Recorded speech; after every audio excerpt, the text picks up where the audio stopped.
اس دنیا میں جب جب اللہ کی نافرمانیاں بڑھی، اس رب نے لوگوں کی ہدایت کے لیے نبیوں کو بھیجا۔ انہی پیغمبروں میں ایک نبی حضرت عیسیٰ علیہ السلام بھی تھے۔ اللہ نے قرآن میں بھی حضرت عیسیٰ کا ذکر کیا ہے۔ قرآن میں حضرت عیسیٰ کا صرف نام کا ذکر آیا ہے، مگر توریت میں ان کا تفصیلی ذکر ہے۔ توریت میں ایک واقعے کا ذکر ہے کہ ایک دن حضرت الیاس جبل غورا کے غار میں عبادت کر رہے تھے، اور عبادت کرنے کے بعد دمشق واپس جا رہے تھے کہ انہوں نے حضرت عیسیٰ کو ہل چلاتے دیکھا، اور یہ حضرت عیسیٰ کے پاس گئے، اور اس کے بعد انہوں نے اپنی چادر ان کے کندھوں پر ڈال دی۔ اس واقعے کے بعد حضرت عیسیٰ سب کچھ چھوڑ چھاڑ کر حضرت الیاس علیہ السلام کے پاس رہنے لگ گئے۔ عیسیٰ حضرت الیاس کی تربیت میں 7 سال رہے، اور یہ اپنے گاؤں واپس آ کر خدمت خلق میں مصروف ہو گئے۔ دراصل یہ حضرت الیاس علیہ السلام کے چچا زاد بھائی بھی تھے۔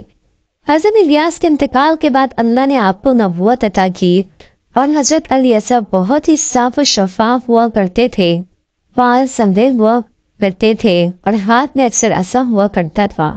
ایک دفعہ اہل اریحا نے شکایت کی کہ ہمارے علاقے میں پانی کھارا ہے، آپ دعا فرمائے وہ میٹھا ہو جائے۔ آپ نے کچھ نمک لے کر دریا میں ڈالا تو وہ میٹھا ہو گیا۔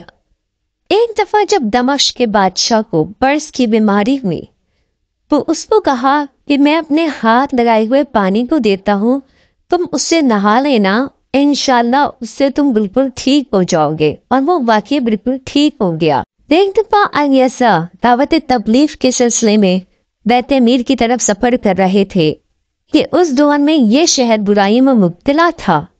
لوگ باطل بتوں کی پوجا کرتے تھے، جو ان کے معبودوں کے خلاف کہتا تھا ان کو قتل کر دیا کرتے تھے۔ ان لوگوں کو جب پتہ چلا کہ حضرت عیسیٰ تشریف لا رہے ہیں، تو انہوں نے کئی نوجوانوں کو ان کو روکنے کے لیے بھیج دیا۔ حضرت عیسیٰ کے سر کے بال نہیں تھے، اور بنی اسرائیل میں اس شخص کو خدا کی رحمت سے محروم سمجھا جاتا تھا جس کے سر کے بال جوانی میں ہی جھڑ جائیں۔ یہ لوگ حضرت عیسیٰ کے بال کا مذاق اڑانے لگ گئے، ان کو طنز و طعنے کرنے لگ گئے، ان کو تکلیف پہنچانے لگ گئے۔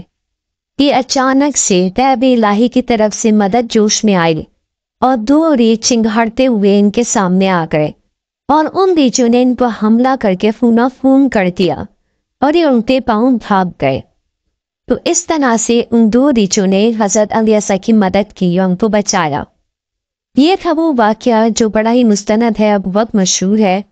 اگر بھی یہ ویڈیو پسند آئی ہو تو میری ویڈیو کو لائک کر دیجیے گا، اور میرے چینل کو سبسکرائب کر دیجیے گا۔